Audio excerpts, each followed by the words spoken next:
ठाण्याच्या राजकीय, सामाजिक आणि सांस्कृतिक घडामोडींचं वर्तमान चित्र दाखवणाऱ्या ठाणे वर्तमानमध्ये मी नितीन बोरसे आपलं पुन्हा एकदा हार्दिक स्वागत करतो। सादर करीत आहोत आजच्या ठळक बातम्या। ठाणे शहरात जागतिक आदिवासी दिन मोठ्या उत्साहात आणि पारंपरिक पद्धतीने साजरा करण्यात आला।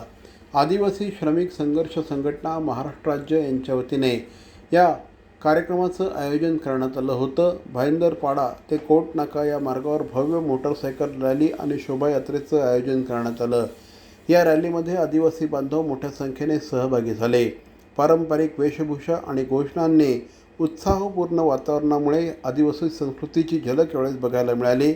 जिल्हाधिकारी कार्यालय परिसरातील आदिवासी दैवत तारपाधारी वादकाच्या पुतळ्याला पुष्पहार अर्पण करून यावेळेस आदरांजली वाहण्यात आली। आदिवासी समाजाची संस्कृती, परंपरा आणि अस्मिता जपण्याचा संदेश यावेळेस देण्यात आला। मोठ्या उत्सवात पार पडलेल्या या कार्यक्रमामुळे ठाणे शहरात जागतिक आदिवासी दिनानिमित्त आदिवासी एकजुटीचं आणि सांस्कृतिक अभियानाचं दर्शन घडलं। आदिवासी श्रमिक संघर्ष संघटना महाराष्ट्र राज्याचे संस्थापकीय अध्यक्ष हंसराज खेवरा, सचिव तुकाराम वरठा, ठाणे शहर अध्यक्ष हेमंत जाधव, सल्लागार अमृत सुरकर यांच्यासह अनेक मान्यवर यात सहभागी झाले। आज आमचा 9 ऑगस्ट जागतिक आदिवासी दिवस आहे। त्याबद्दल आम्ही ठाण्यात शहरातील जितके आदिवासी आहेत तेवढ्यांना संपर्क साधून आम्ही त्यांना आदिवासी जागतिक दिवस हा करण्यासाठी आणि आपल्या 9 ऑगस्टच्या रॅलीला येण्यासाठी त्यांना आम्ही आमंत्रित केलं। आज आमचे ठाण्यातले 90% आदिवासी बांधव आमच्या रॅलीला आणि पदयात्रेत सहभागी झालेले आहेत। तरी आम्ही आदिवासी बांधवांना हार्दिक शुभेच्छा। काय सांगाल, भर पावसात तुम्ही आदिवासी दिवस? आम्ही मूळ आदिवासी आहे। आदिवासी असल्याकडे आम्हाला पावसात भिजणं गरजेचं आहे। आम्ही पावसात भिजलो नाही तर शेती होणार नाही। शेती होणार नाही, लोक खाणार काय? ऑगस्ट क्रांती दिनानिमित्त ठाणे शहर काँग्रेसच्या वतीने स्वातंत्र्य सैनिक आणि हुतात्म्यांना अभिवादन करण्यात आलं। कोर्ट नाका येथील संविधानाच्या उद्देशिकेच्या शिल्पासमोर सामूहिक उद्देशिका वाचन करून संविधानाच्या मूल्यांचं संरक्षण करण्याचा निर्धार यावेळेस करण्यात आला। डॉक्टर बाबासाहेब आंबेडकरांच्या पुतळ्याला पुष्पहार अर्पण करून ठाणे काँग्रेस अध्यक्ष राहुल पिंगळे, माजी खासदार कुमार केतकर यांच्यासह पदाधिकारी आणि कार्यकर्ते यावेळेस मोठ्या संख्येने उपस्थित होते। देशातील बेरोजगारी, महागाई, सामाजिक द्वेष आणि लोकशाही समोरील आव्हानांवर यावेळेस सरकारवर टीका करण्यात आली। 1942 मध्ये ब्रिटिशांना चले जावचा संदेश देण्यात आला। आज संविधान, लोकशाही, समता आणि न्यायाच्या रक्षणासाठी लढा देण्याची गरज असल्याचं राहुल पिंगळे यांनी सांगितलं। आज ऑगस्ट क्रांती दिन 1942 साली आजच्याच दिवशी काँग्रेसच्या अधिवेशनामध्ये छोडो भारतची हाक महात्मा गांधींनी दिलेली होती आणि करेंगे या मरेंगे त्या क्रांतीची ठिणगी पडल्यानंतर अभूतपूर्व असा स्वातंत्र्य लढा या देशामध्ये उभा राहिला आणि या देशाला स्वातंत्र्य मिळालं। या स्वातंत्र्य लढ्यामध्ये अनेक जण शहीद झाले। या शहीदांना आज आम्ही या ठिकाणी श्रद्धांजली अर्पण केली आणि संविधानाच्या उद्देशिकेचं आम्ही या ठिकाणी वाचन केलं। संविधानाची उद्देशिका म्हणजे या संविधानाचा आत्मा आहे। स्वातंत्र्य इतिहास हा पुरेसा माहीत नसतो। 42 साली नक्की काय झालं, चले जावची पार्श्वभूमी काय होती आणि अटक झाली 9 ऑगस्टला या सर्व पुढाऱ्यांना आणि त्याच्यानंतर 3 ते 4 वर्ष हे लोक तुरुंगात होते।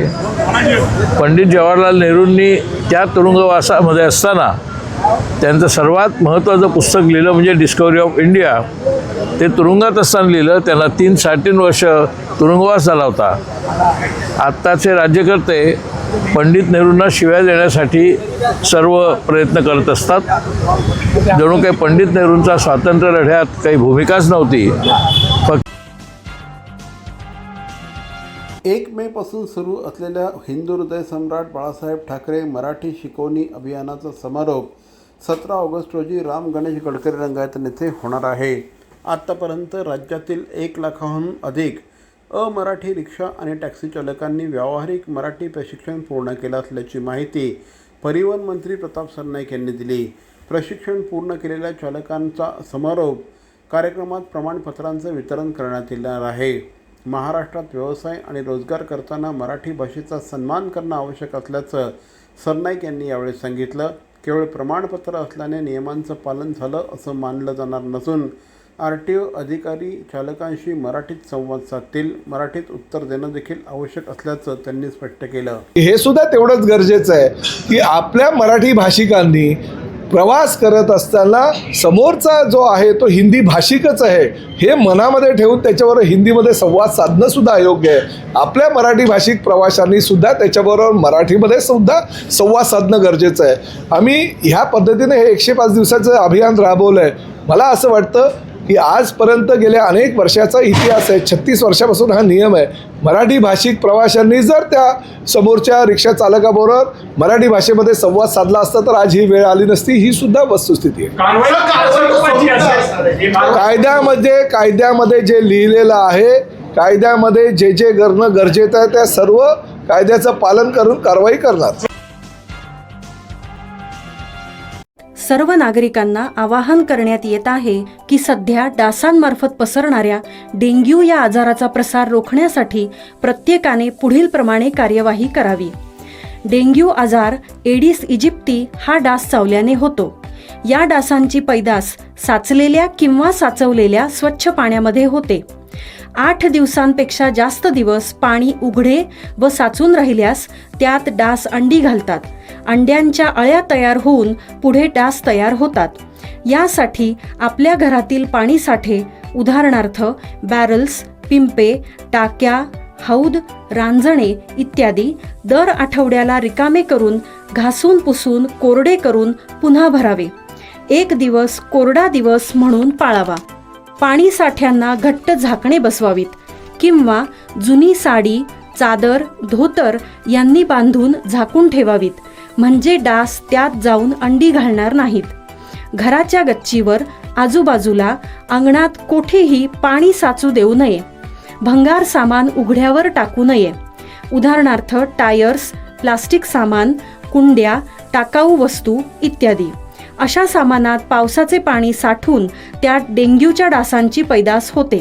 घरातील कूलर्स, फ्रीजच्या पाठीमागील ट्रे हे देखील वेळोवेळी कोरडे करावेत. लक्षात ठेवा, नुसत्या फवारणीने डास घनता कमी होत नाही, तर त्यासाठी डास पैदास ठिकाणे नष्ट करणे ही आपल्या सर्वांची जबाबदारी आहे. कोणताही ताप अंगावर न काढता जवळच्या शासकीय रुग्णालयात मोफत औषधोपचार घ्या. अशा प्रकारे नागरिकांनी सहकार्य केल्यास डेंग्यूचा प्रसार रोखणे सहज शक्य आहे. C.P. Goenka International School, nurturing talent at young age for scholastics, sports and performing arts in global perspective. Proud to have world toppers and country toppers in 10th standard Cambridge examinations. Ranked the best emerging school by the Times of India for personality over percentage. C.P. Goenka is the intelligent choice. दादा, दात घासताय ना, मग पाणी का वाया घालवताय? ताई, भांडी घासा नाहीतर फोन पहा, पण नळ का चालू ठेवलाय? अंघोळ झाली ना करून, मग शॉवर चालूच. कपडे धुताय पण पाणी वाया जातंय, त्याचं काय? गाडी अशी धुताय आणि उद्या पाणी कायमचं संपलं तर? पाण्यासाठी किती जणांची वणवण होते. कित्येक कुटुंबांना तर पाणी मिळतही नाहीये. पाणी बोलत नाही, पण आपण त्याची किंमत जाणली पाहिजे. पाण्याचा अपव्यय टाळा, परिस्थिती भीषण होऊ शकते. प्रत्येक थेंब जपा, पाणी वाचवा. पाणी ही निसर्गाची देणगी आहे. पाणी निर्माण करता येत नाही. पाण्याची बचत हीच पाण्याची निर्मिती. ठाणे महानगरपालिकेतर्फे जनहितार्थ जारी. हर घर तिरंगा अभियानांतर्गत ठाणे महापालिका शाळांमध्ये विविध देशभक्तीपर उपक्रम राबवण्यात येत आहेत. त्याचाच एक भाग म्हणून विद्यार्थ्यांसाठी तिरंगा राखी बनवण्याच्या उपक्रमाचं आयोजन करण्यात आलं. इयत्ता 1ली ते 8वीच्या विद्यार्थ्यांनी यात उत्स्फूर्तपणे सहभाग घेत केशरी, पांढरा आणि हिरव्या रंगाचा वापर करून आकर्षक राख्या तयार केल्या. शिक्षकांनी विद्यार्थ्यांना तिरंग्याचं महत्त्व सांगत राखी तयार करण्यासाठी मार्गदर्शन केलं. ठाणे महानगरपालिकेच्या शाळा क्रमांक 18, 25, 54, 60 आणि 127 इथे हा उपक्रम घेण्यात आला. विविध ठिकाणी स्थानिक नगरसेवक, महापालिका अधिकारी उपस्थित होते. स्वातंत्र्य दिनाच्या पार्श्वभूमीवर हर घर तिरंगा अभियानाअंतर्गत ठाणे महापालिका आणि आम्ही सायकल प्रेमी फाउंडेशनच्या संयुक्त विद्यमाने तिरंगा सायकल रॅलीचं आयोजन करण्यात आलं. महापौर शर्मिला पिंपळवकर यांच्या हस्ते महापालिका मुख्यालयातून रॅलीला हिरवा झेंडा दाखवण्यात आला. यावेळेस उपमहापौर कृष्णा पाटील, सभागृह नेते हनुमंत जगदाळे, अतिरिक्त आयुक्त प्रशांत रोडे यांच्यासह अधिकारी, कर्मचारी, सायकल प्रेमी आणि नागरिक सहभागी झाले. सायकल स्वारांनी तिरंगा घेऊन देशभक्तीचा संदेश दिला. रॅली आराधना सिनेमा, गजानन महाराज मठ मार्ग, पूना गाडगीळ तलावपाळी मार्गे राम गणेश गडकरी रंगायतून येथे पोहोचली. राष्ट्रप्रेमासोबत पर्यावरणपूरक जीवनशैली आणि आरोग्याचा संदेश या रॅलीतून देण्यात आला. सर्वांना माझा नमस्कार. खरं तर हर घर तिरंगा या उपक्रमाद्वारे आज ठाणे महानगरपालिका मुख्यालय येथून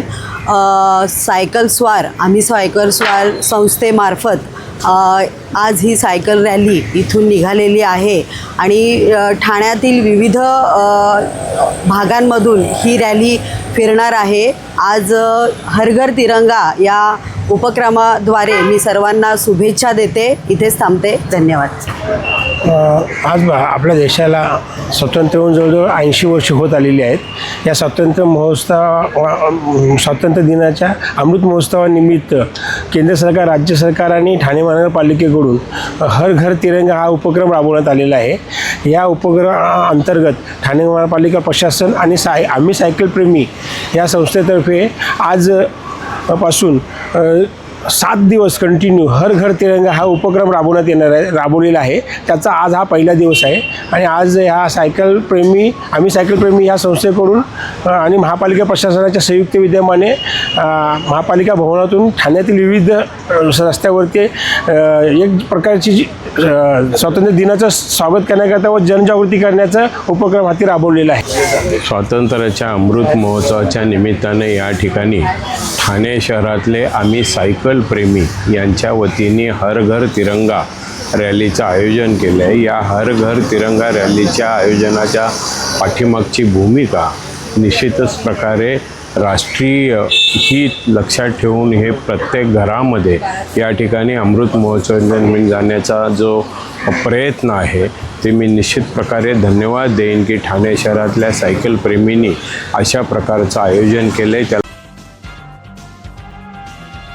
ठाणेकरांची मागणी नसताना रिंग मेट्रो प्रकल्प लादला जात असल्याचा आरोप राष्ट्रवादी काँग्रेसचे जिल्हाध्यक्ष मनोज प्रधान यांनी केला आहे. सुमारे 12,200 कोटी रुपयांच्या या प्रकल्पाबाबत नागरिकांच्या सूचना आणि हरकती आधी घेणं आवश्यक असल्याचं त्यांनी सांगितलं. ठाण्यातील आमदारांकडून स्टेशनच्या जागेबाबत वेगवेगळ्या सूचना केल्या जात असल्यावरून प्रधान यांनी टीका केली. मेट्रो मार्गिका 4 आणि 5 अद्यापपर्यंत पूर्ण झालेल्या नसताना नवीन रिंग मेट्रो प्रकल्प हाती घेण्यावर देखील त्यांनी प्रश्न उपस्थित केला. प्रथम इलेक्ट्रिक बसेस आणि लास्ट माईल कनेक्टिव्हिटी मजबूत करावी अशी मागणी त्यांनी केली. नागरिकांच्या हरकतींवर चर्चा झाल्याशिवाय प्रकल्पाचं काम सुरू करू नये असं देखील यावेळी श्री मनोज प्रधान यांनी स्पष्ट केलं. रिंग रेल्वेचा प्रोजेक्ट या ठाणे शहरासाठी अनाऊन्स झाला. 12,200 कोटी रुपये खर्च करून हा प्रोजेक्ट बनवत आहे. माझा प्रथम प्रश्न आहे की हा मागितला कोणी? ठाण्यातल्या कुठल्या नागरिकाला हा रिंग रेल्वे प्रोजेक्ट पाहिजे? तुम्ही जर सोशल मीडियावर बघितलं तर 100 पैकी 100 कमेंट्स ह्याच्या विरोधात जातात.